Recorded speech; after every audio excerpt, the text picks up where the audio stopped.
अज्ञात वीर का भी काम बहुत ही अच्छा है कि उसने हादी को उड़ा दिया, खत्म कर दिया। लेकिन मेरा कहना है कि ये समय है आक्रमण करने का, क्योंकि देखिए 1.25 करोड़ हिंदुओं को आप तभी बचा सकते हैं जब बहुत कठोर संदेश आप दें। जैसे आज बहुत हमारे जो जानकार लोग हैं सेना में या अन्य जानकार हैं, वो बताते हैं कि इसके लिए आवश्यक नहीं है कि आप 2-4 लाख सैनिक को उतार दे बांग्लादेश में, उसकी कोई आवश्यकता नहीं। आज तकनीकी रूप से भारत इतना सुदृढ़ है, तकनीकी रूप से भारत इस स्थिति में है कि वो चाहे तो मिसाइल से, ड्रोन से भीड़ पर हमला कर सकता है। और यदि भीड़ में एक साथ 1000-2000 लोग मारे जाएंगे जो कि या तो हमारे दूतावास के विरुद्ध हैं या हिंदुओं के विरुद्ध हैं या भारतीयों के विरुद्ध हैं, तो एक कठोर संदेश जाएगा और उसके बाद इनकी हिम्मत नहीं होगी इस प्रकार के काम करने की, और इनको लगेगा कि भारत उनको कहीं भी मार सका। दूसरा क्या है कि इसी के साथ ऐसा आक्रमण किया जाए कि जिसको हम कहते हैं चिकन नेक, बड़ी पतली सी रेखा है सिलीगुड़ी के पास, उसको चौड़ा करने का समय आ गया है। उसको आप 50-100 किलोमीटर और स्थान ले लीजिए। दूसरा जो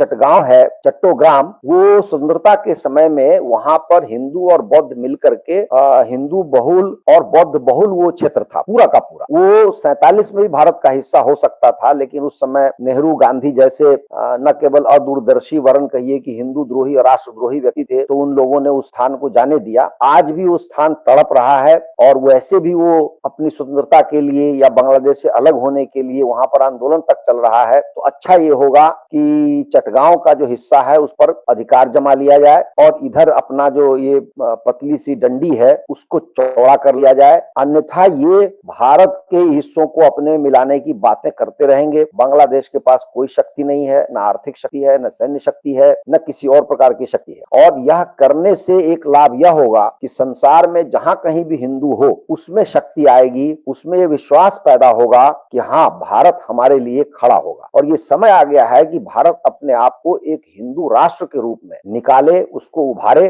और मैं जानता हूं कि बहुत सारे जो मुस्लिम देश हैं जहां पर समझदार लोग हैं, वे सब इसका स्वागत करने को तैयार हैं, तत्पर हैं। क्योंकि वो स्वयं कहते हैं, बहुत सारे कहते हैं कि भाई 56 देश मुसलमानों के हो सकते हैं, दर्जनों देश ईसाइयों के हो सकते हैं, तो हिंदुओं का देश कोई क्यों नहीं हो सकता है।